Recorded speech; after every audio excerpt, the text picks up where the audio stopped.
Well, guys, after a shocking death, the Brokejaw Ranch erupts into full-on chaos in what is easily the show's strongest entry yet. Don't change the channel, don't touch that dial. We got it all on UHF. Take off your sneakers.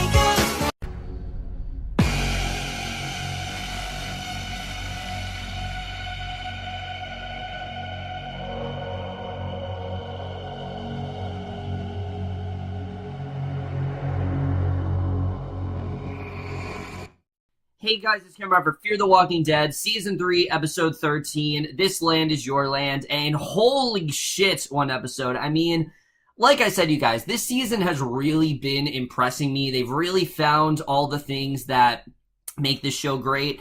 However, I did not really know where the show was going to go. In fact, there was a period of time where I thought the show was moving too slowly. That is definitely not the case after this episode, because after what we got last week, I thought that was going to be an incredible episode. This topped it. This definitely topped it. Right off the bat, this is easily the best episode this season, and I think the best episode the show has ever done, and for one main reason, because it really is starting to come into its own. It's, like I've said, really starting to play to its strengths, especially when it comes to its characters, because I've said this a million times before, the best character on the show, I think we've known for a while, but I think after this episode, we can confirm the best character here is Alycia. Alycia Debnam-Carey as an actress has, she's really been kind of, she's definitely come into her own as the show has gone on. She's done amazing stuff, I think, throughout the course of the show, but she's never really gotten to be front and center. But that's what this was. This was essentially Alicia's episode. While there was other stuff going on,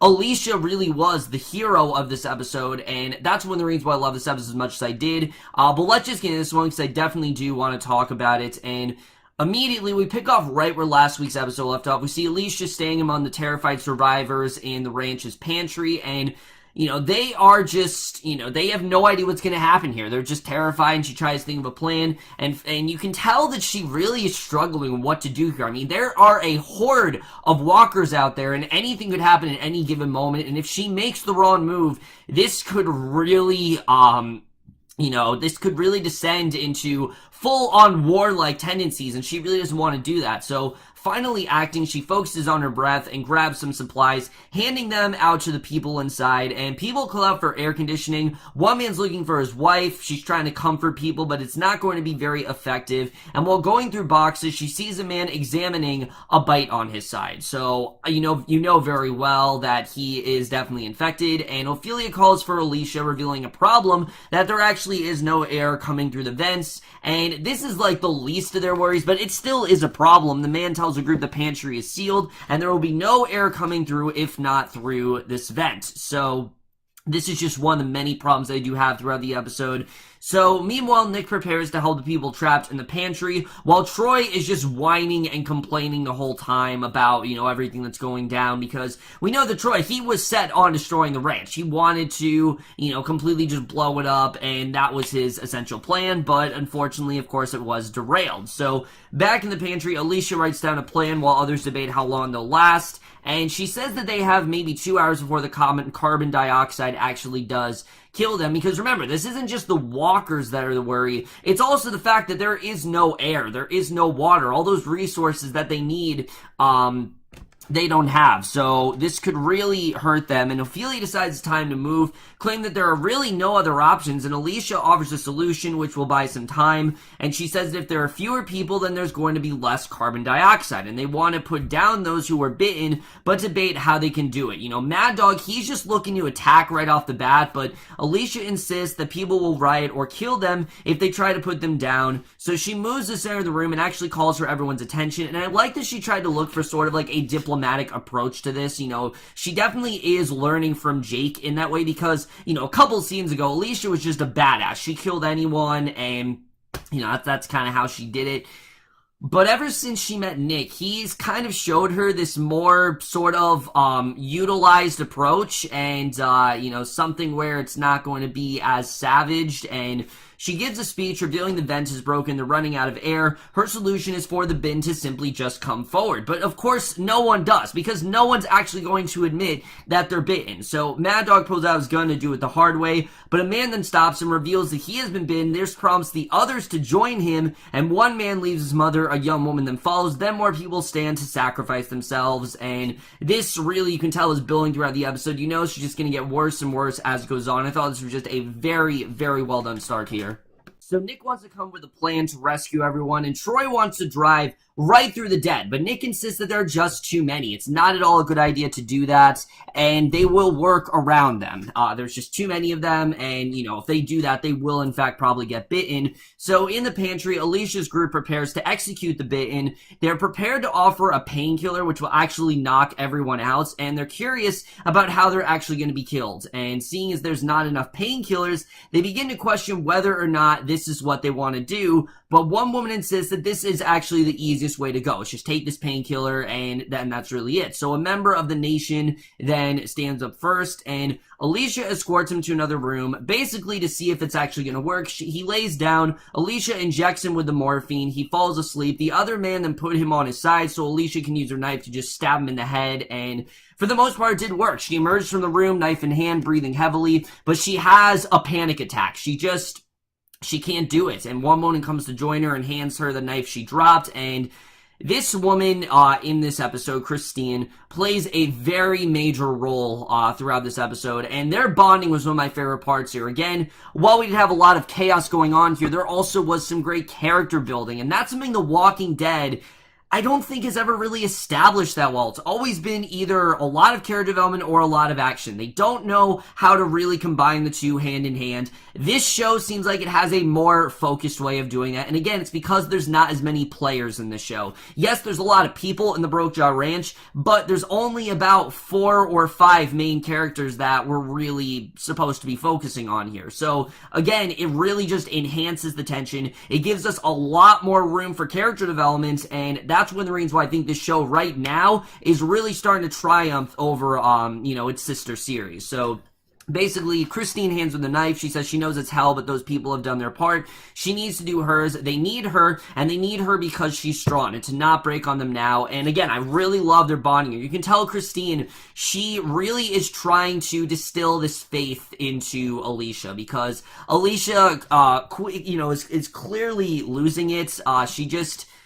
She doesn't think it's going to work out. I mean, yes, sure, Alycia is, I've said before, I think Alycia is definitely a capable leader, but at the same time, I think that she also feels like this is just too much for her to handle, and she doesn't really know if she can do it all. I mean, she is really starting to crack under pressure, and I like the way that Christine really is building up her faith here. So Troy and Nick have stopped the truck. Troy plans to create a scene to draw the infected away, and Nick then steps out with his grenade launcher, firing a shot into the horde, and the explosion claims a few and sends the rest walking towards it, and he hops in the truck, and Troy then punches the gas. He plows through infected and laughs, and Nick is having a harder time. The truck is actually rammed into an RV. It's quickly surrounded. Nick and Troy are actually then fighting their way out with a gun and a machete. They make their way to the helicopter. They close the doors, having narrowly made it, and Troy's loving it, and Nick finally shares a smile. It seems that this is actually working out, like maybe they've actually been able to work together, and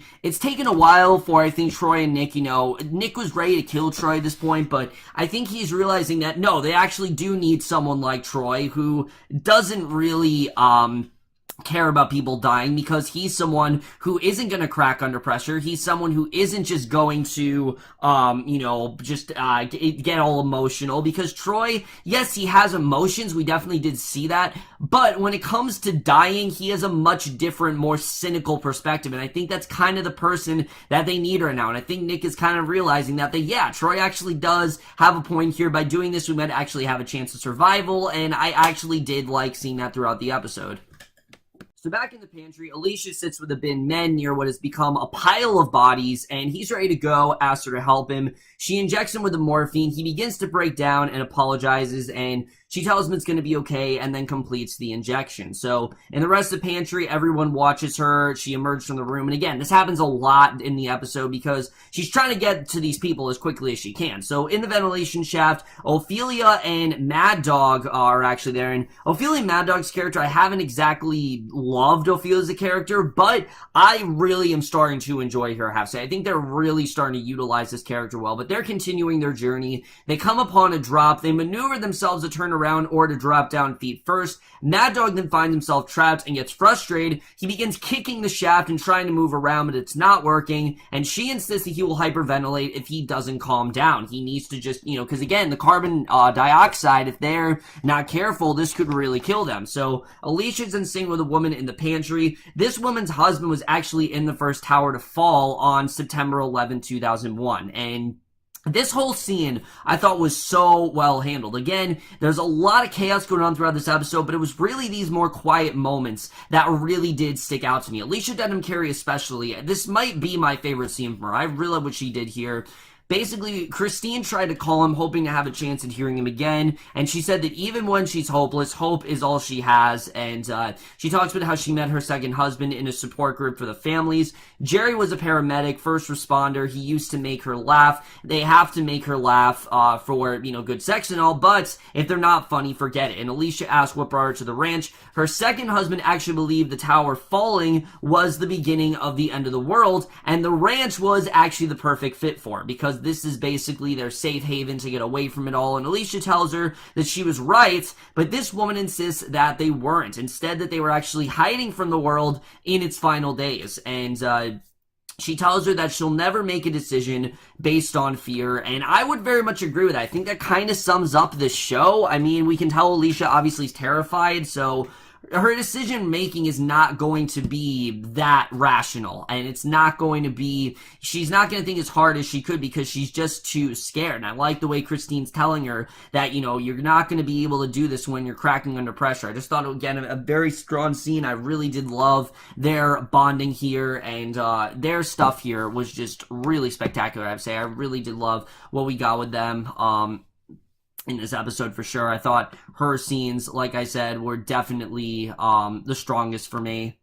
So Mad Dog and Alycia then sit together in the shaft, and he apologizes for losing his cool, and he tells her that PTSD actually hadn't struck him in a while, and Ophelia can understand a bit, seeing as her father has actually fought in wars, and she's seen him in the aftermath. And Mad Dog, however, he had episodes in front of his son, and he just can't forget it, nor can he accept the fact that he wasn't there to save his son when the world fell. And again, this was just such a well-done scene. We haven't really gotten into Ophelia and Mad Dog's relationship, but I really care for them now. I mean, I really did care for Mad Dog in this scene. I mean, this is someone who clearly has had very bad PTSD, and it's really had a very visceral effect on him, and, there are things that he's done that he just can't take back, and now he feels like, he wished that he could go back and save his son, but unfortunately he couldn't. And Ophelia asks if he really is ready to push on, and Alycia then continues a conversation with Christine. They're running through their sweetest memories, and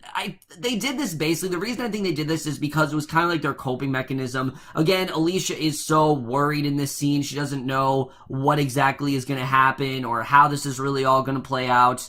So, this is kind of her way of calming down. And one story sticks out for Alycia, which is a concert at a camp where she was supposed to sing "This Land Is Your Land." The music started and she froze because she couldn't remember a single word. And she was standing there staring out the audience when she saw Nick's face looking at her in horror like he's living it with her or something. He ran up on stage, but then he forgot everything too. So he as well started just singing "This Land Is Your Land" over and over again. And he eventually got this giant bow and everyone applauded, and it was a standing ovation. And she talks about how everybody really loved Nick, and that's very much true. I mean, we know how much everyone was concerned for Nick. We know how much Nick was favored, and Christine asks if Alycia is close with Nick, and Alycia says that when they were kids they were, but it changed. She really looked up to him more when she was young, more than anyone, more than her dad even, and she's starting to drift off when she catches herself and notices Christine has actually fallen asleep, and the look on Alicia's face is just a look of pure horror, because in any given moment Christine could either, inhale carbon monoxide and then get turned to a walker, or get bitten by a walker. Anything can really happen to her here. So around them more and more people have passed out. Some are moving, resembling the infected, and Alycia gets to her feet, but is very unsteady. So, basically, we can tell that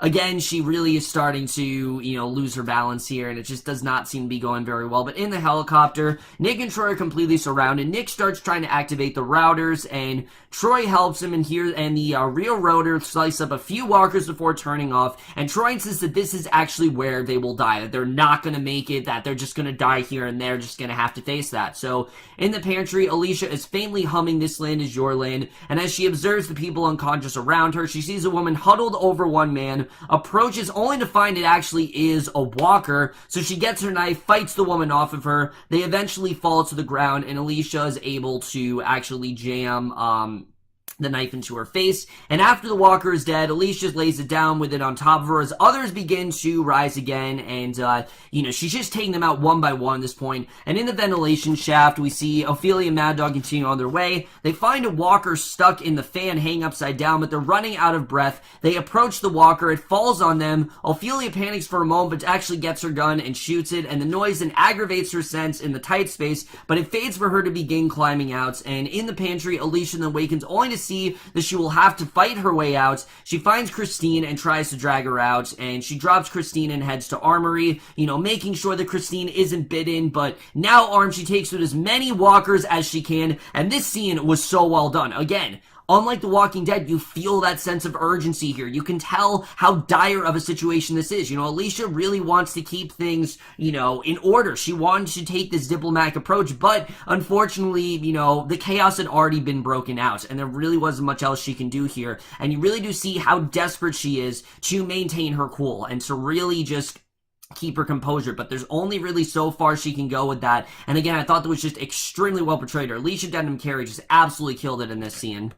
So in the helicopter, Troy offers Nick one bullet. Neither of them can use it to die. Again, they think that this is just it for them. And then they see a massive explosion. Inside, Alycia continues to fight her way out, but she's completely surrounded by walkers, and it seems like she has no chance of getting them. It's just, she's completely outnumbered here. But suddenly, bullets then take them out, and, right when it seemed like she was at her dying moments, Madison triumphantly returns with help and rescues her. And again, you can make the argument that this is convenient, but I thought it was honestly really well done. You knew they were on their way to the ranch. They were gonna find Alycia eventually, and Alycia wants to help Christine, but realizes that she actually can't. So she stabs her in the head, and that scene was honestly devastating because you can tell that Alycia really wanted to help her. She wanted to make sure that Christine, wasn't gonna die, and that Christine maybe actually could have been saved. But Christine, unfortunately, probably already held carbon monoxide, probably already was gonna turn into a walker, so she really couldn't help her, and she had to basically, again, even though she did strike up this conversation, if she's a walker, she's just as expendable as all of them, and she's just as much of an enemy as all of them, so Alycia unfortunately had to kill her. And again, the fact that they got me to care for someone like Christine, who we only saw in this one episode, just really exemplified how great this episode was in terms of character development. I thought they did an incredible job with that, but Alycia then sleeps in the water truck as the rest of the group talks, and Madison insists that it could have worked, but now they're gonna head to the dam, and she gives a look to Troy, and kind of like, this is your fault, like, very well you're the one who did this. And I will admit, yeah, Troy is kind of the root cause of this. He wanted to start the explosion, he caused all these problems, and if he kept his cool, things could have gone well. This ranch could have actually worked, but no, it obviously didn't, and I think Troy very well knows that, yeah, this is kind of his fault. So Madison approaches Ophelia, who's sitting with Walker, and she tells Ophelia that her father's actually alive and is desperate to see her, but Ophelia just can't do it. She's too, she's just changed too much, and she just can't face him. And she said Madison insists, though, they have to move. And a wider shot reveals they've actually already abandoned the ranch area, and they're in a desert because the ranch area is basically just kaput. It's about to, it's completely demolished. It's, on fire and all this stuff. And The group hulls, they prepare to move on, and it made sense why they had to get out of there, because if they didn't, they would themselves turn into a walker. So they had to get out of there as soon as possible. So they prepare to move on, and Alycia asks Nick about Jake, only to learn that he didn't make it, and she asks how, and Troy just tells her that he got bit, that he put him down, and Nick doesn't add to it because there's just nothing more for them to say. So Alycia asks where the horde came from, and Nick covers for him, because again, this is Troy's fault. It is in fact because Troy signaled off that explosive, and that's what signaled the walkers, and Nick actually does cover for him, and I really love this scene, because again, you see Nick, he really has started off this bomb with Troy, and he actually covers for him, and says that Troy saw it coming, that he came to warn them, but it was simply too late, and obviously that's not true. It was the fact that Jake was gonna kill Troy, and Troy then set off that explosive, and that's really what happened. So, Madison tells Alycia they're gonna head to the dam, but Alycia goes into this monologue that honestly is kind of true, where she basically complains about the structure of both of these shows, how they're always rotating to these different places, thinking it's going to be their safe haven, but it's not, and no matter what happens, they're not going to be okay, and that, there's no one is ever safe. That's just kind of the case. No one is ever safe, and she knows that very well, and especially from this experience, it really has changed her, and Strand insists it's the best they're going to get. The group gets ready to go, but Alycia says she's not going, nor is she in shock. She says she's seeing things more clearly now than she ever has, and she says that they die as quickly together as they do apart, and she wants to find a way to live for herself, and she can't do that running in fear or with the group. And normally I'd be like, this is one of the dumbest things you could do. However, I can understand why Alycia is feeling this way, because as we've seen, they tried to survive on the boat. That didn't work out. Then they tried that one place in Mexico. That didn't work out. Then they tried the hotel. That didn't work out. There's only so many more places they can go, and you can really tell Alycia she's starting to lose faith here, and she's not going to get on the truck. Instead, she'll actually go where Jake showed her. So she's driving off on her own. Nick volunteers to follow Alycia and meet them back at the dam, and Madison tells him to take Troy, and everyone heads in their own direction as the Brokejaw Ranch is basically burning to the ground, and that is the way this incredible episode ends.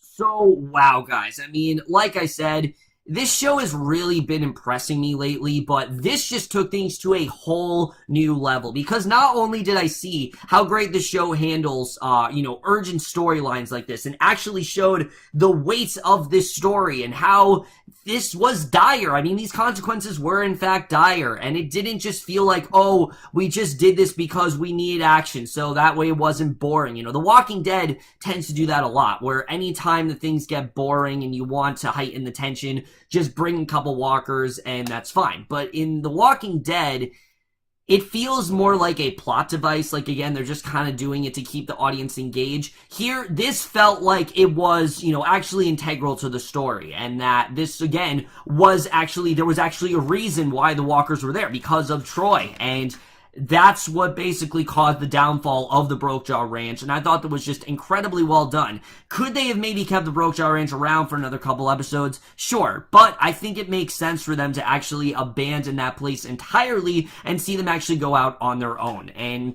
I'm very much looking forward to seeing where the show is really going to go here. But I'm going to be honest with you, I think these last two episodes have really shown, as much as I do like Kim Dickens in this role, Madison is the weak link of the show. I think we definitely did see that here. She is definitely the weakest link. Whenever she's on, things do get very boring, they get very repetitive. When it's Nick, Alycia, Troy, and Ophelia, when they're like the main focus of everything, that's when this show is really damn good. So I'm glad to see Alicia's going in her own direction. I'm looking forward to seeing really where that's going to go.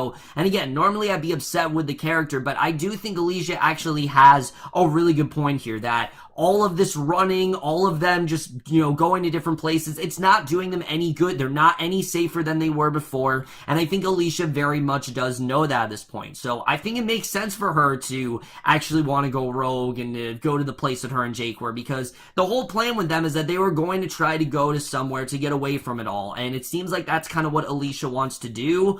She wants to be on her own, and I think it was definitely interesting to see. But we did see in this episode that while she is a good leader, she still has a lot to learn. She's cracking under pressure. You know, she's not good with these very violent type situations, but I do think she's going to become a good leader, and I think we did see the qualities that she has in her, and those positives do outweigh the negatives, and I thought that was definitely something that was very strong here. This was also a great episode for Nick, because we really did see this arc between Nick and Troy, where basically these two were forced to come together, and I can understand if someone's like, oh, it's rushed, one second Nick wants to kill Troy, the next second he's trusting Troy. But again, if you're in a dire situation like that, you don't really have a lot of time to think. And I think that's something Alycia really kind of realized too, that she really didn't have a lot of time to think here. She had to act fast, and that's exactly what Nick and Troy did. They acted fast. They didn't know if they were actually going to make it. They thought this actually could be the end for them. So they did whatever they could to just get out of there and make sure everyone was protected. And